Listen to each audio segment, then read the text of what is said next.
Kemarin kan sudah saya sampaikan ilmu itu ada metafisika dan fisika ya. Kalau metafisika itu karena itu tadi ya, kemarin saya sampaikan metodenya deduksi itu. Di metafisika itu dari zaman dahulu sampai besok hari kiamat, itu ilmunya itu saja.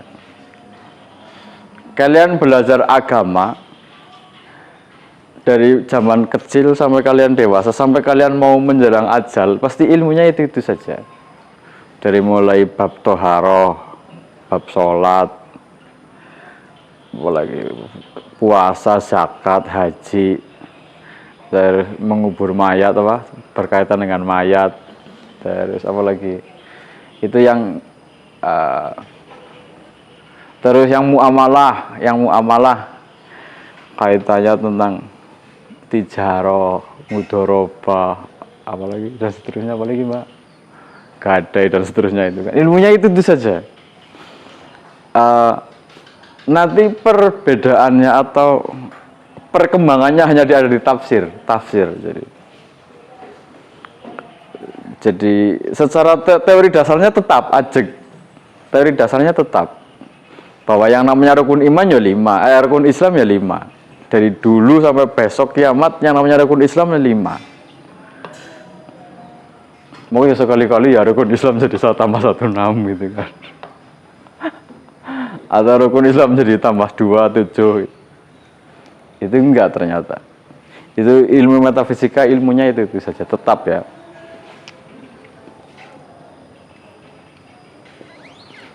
Nah, yang ada perkembangan itu di ilmu fisika. Karena ilmu fisika kan itu tadi induksi. Induksi itu penelitian, penemuan baru. Nanti ilmu-ilmu yang akan berkembang itu ilmu-ilmu fisika. Kalau ilmu metafisika tetap. Paling nanti hanya itu tadi ya tafsir. Hanya perbedaan tafsir. Quran misalnya, Quran kan dari dulu ya sudah itu saja. Tidak, kamu justru ketika ada Quran yang ayat baru tambahan itu malah jadi sesat gitu kan aneh ya. Kalau di ilmu fisika kan ada penemuan baru, itu kan kebaruan namanya kan, membanggakan. Tapi kalau di ilmu metafisika ada penemuan baru, itu malah sesat gitu, aneh gitu. Ya memang begitu. Kalau kamu misalnya ngaji, kiainya bilang menemukan ayat satu lagi ayat di Quran gitu, atau dia menemukan ayat ke 100 ayat Quran berapa Mbak Ibu? Berapa semuanya? Quran ada berapa ayat? Ya katakanlah pakai yang versi ini ya, 6.6666. Ya katakanlah kita ikut versi yang itu. Misalnya kamu ngaji kemudian kiaimu bilang saya menemukan ayat ke 6667 gitu kan. Misalnya gitu. Berarti kan itu dia malah sesat sedihnya gitu.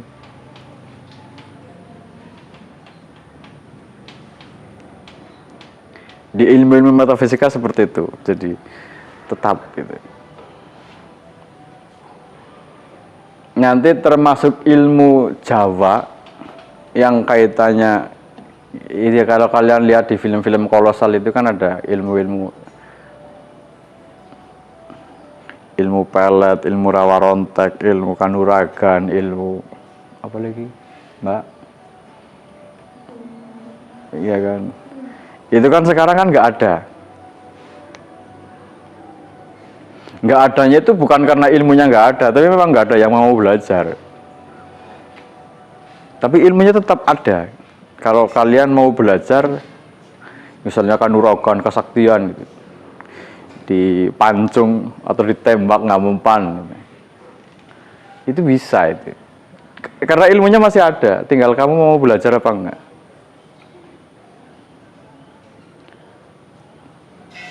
Itu metafisika begitu ya, ilmunya tetap. Tapi kalau fisika itu ilmunya berkembang. HP-mu itu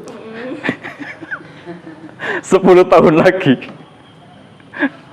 belum tentu masih pelaku, belum tentu masih apa namanya, belum tentu masih bisa dipakai gitu.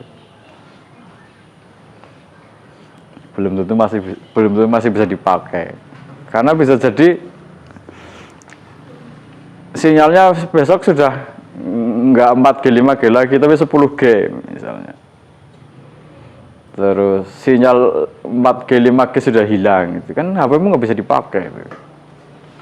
Atau kamu pakai nomor apa sekarang? Telkomsel, Smartfren misalnya. Nanti 10 tahun lagi Smartfren bangkrut gitu kan, Smartfrenmu nggak bisa dipakai itu, kartumu gitu. Itu. Apalagi RAM berapa giga mbak? Katakanlah 3 giga lah ya, katakanlah. Bisa jadi besok RAM normalnya itu malah 100 giga.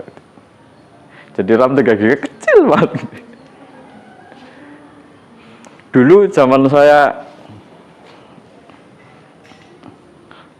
saya kuliah awal ya, 2006 apa 2005 2006 masih ketemu zaman disket. Tahu disket mbak? Disket itu alat penyimpanan data kayak gini, kotak. Di sini ada apanya ya, lupa saya. Itu paling tipis banget, kayak tipis banget lah. Di dalamnya ada piringan, iya piringan, bukan piring buat makan. Itu hanya pita model bu lingkaran. Itu untuk menyimpan data paling maksimal berapa mega ya? 64 mega apa ya? Saya lupa dulu. Buat nyimpen data maksimal di atasnya 164, ada yang 64, ada yang 32, ada yang 124 apa ya? Masih mega, dulu disket itu masih mega.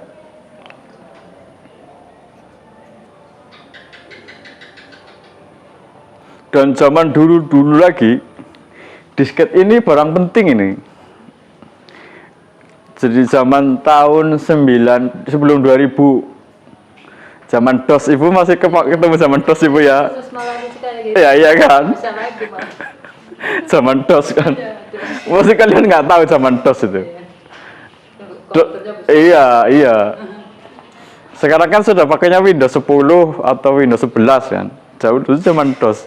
Kalau mau menghidupkan komputer, ininya harus dimasukkan, gitu kan? Harus dimasukkan, baru komputernya bisa nyala.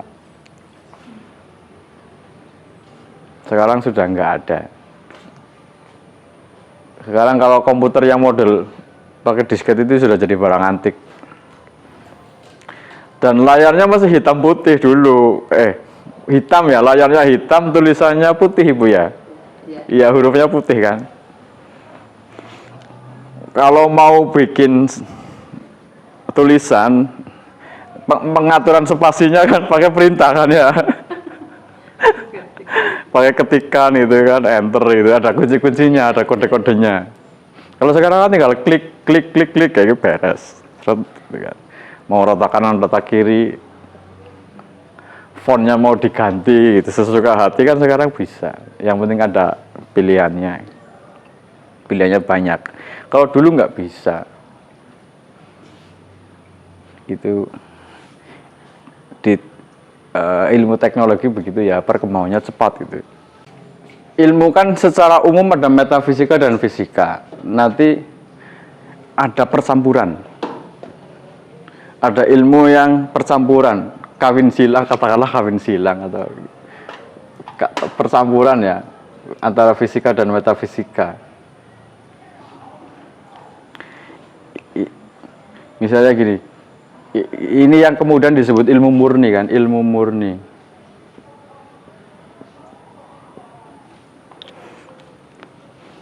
Ilmu matematika, itu kan ilmu murni, itu percampuran antara metafisika dan fisika. Terus ilmu murni, ilmu hukum, itu percampuran antara fisika dan metafisika. Jadi ada sisi metafisikanya, ada sisi fisikanya. Nanti kalau sudah ilmu terapan,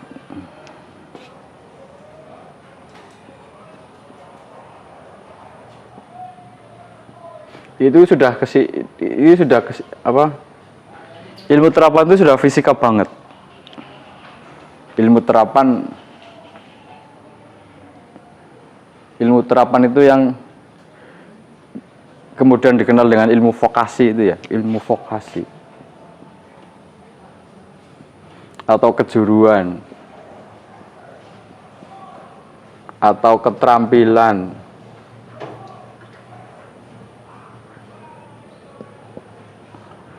Itu sudah fisika banget. Jadi keterampilan sekarang misalnya apa ya? Dulu saya punya kakak perempuan pertama ya. Kakak saya pertama dulu ikut kursus ngetik 10 jari. Luar biasa sekali kan. Dulu itu luar biasa itu. Ngetik kursus 10 jari itu luar biasa dulu. Jadi matanya merem gitu. Iya matanya merem ya.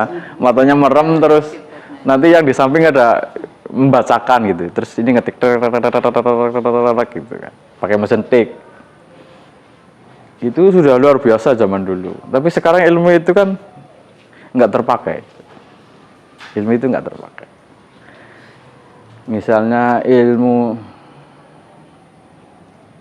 jadi gini, saya kuliahnya filsafat. Itu akan sampai hari kiamat ilmunya akan berguna. Tapi bagi kalian yang misalnya kuliahnya jurusan-jurusan yang terapan, vokasi, itu cepat basi ilmunya gitu.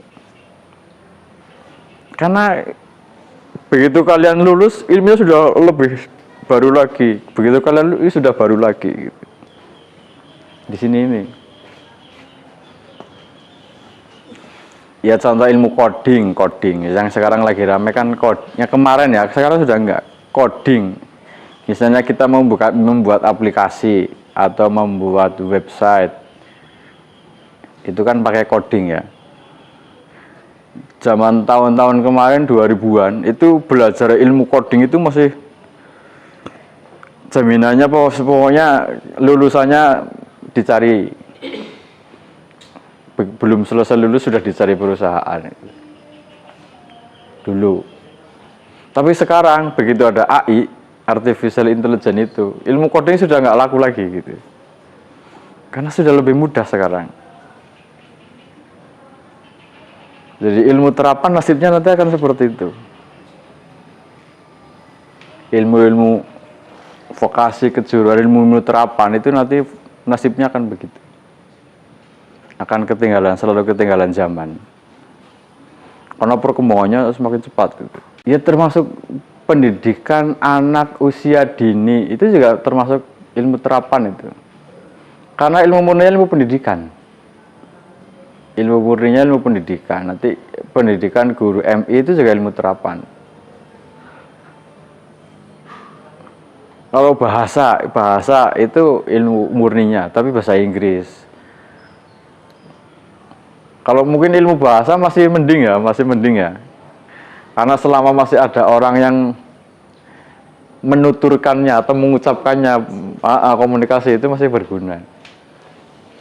Tapi kalau itu tadi ilmu-ilmu yang teknologi kaitannya itu cepat banget itu. Cepat banget perkembangannya. Ilmu-ilmu terapan ini menangnya itu ketika kamu belajar. Ya menangnya kalau kamu update atau kalau kamu belum ketinggalan zaman, itu masih berguna ilmunya. Tapi begitu kamu ketinggalan zaman gitu. Artinya kamu lulus sarjana ilmu coding, begitu kamu lulus sudah ada AI dia gitu. sudah digantikan oleh AI sudah lebih canggih lagi buat codingnya itu ilmu terapan itu cepat cepat basi gitu.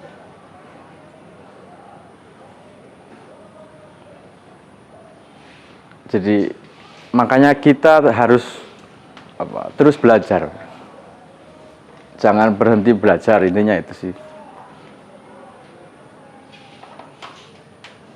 Jangan berhenti belajar. Kayak pengajian jadinya ya.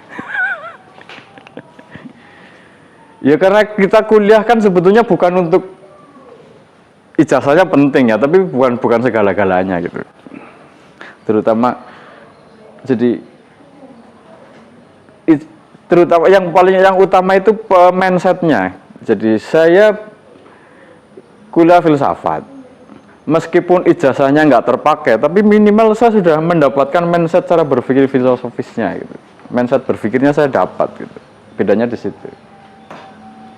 Kalau kalian belajar filsafat tanpa ikut di kelas filsafat, mendaftar secara formal, kamu tahu teori filsafat, tapi mindset berpikirnya filosof itu kamu nggak dapat gitu. Bedanya di situ. Meskipun mungkin misalnya saya belajar filsafat, kemudian setelah kan teman saya ada yang belajar filsafat, kemudian dia nggak jadi guru, tapi jadi pengusaha gitu kan, berarti ilmu filsafatnya nggak dipakai, ijazahnya nggak terpakai gitu. Tapi kan dia sudah mendapatkan mindset cara berpikir filsafatnya gitu. Dia sudah dijejali apa namanya? Iya, ilmu mindset filsafatnya sudah terlanjur masuk, sudah didoktrin dengan mindset filsafat gitu. Itu yang sampai seumur hidup nggak akan pernah bisa lupa itu, nggak jadi gini. Saya kadang mengistilahkannya kutukan gitu. Saya itu gara-gara saya belajar filsafat, akhirnya saya dikutuk untuk berpikir filsafat.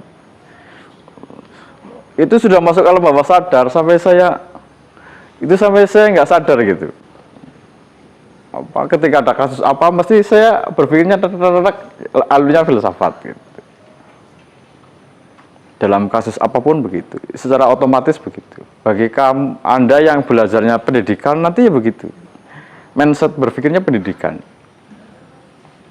Bagi yang kuliahnya akuntansi, nanti mindsetnya gitu, akuntansi. Bagi yang sosial begitu dan seterusnya.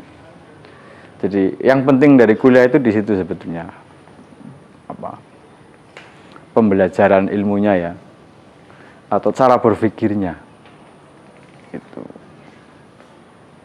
Meskipun mungkin ijazahnya, jadi kalau misalnya, karena kan nasib orang kita nggak tahu, bisa jadi kamu kuliah tahu setelah selesai ijazahmu nggak terpakai, ya nggak apa-apa, nggak usah kecewa.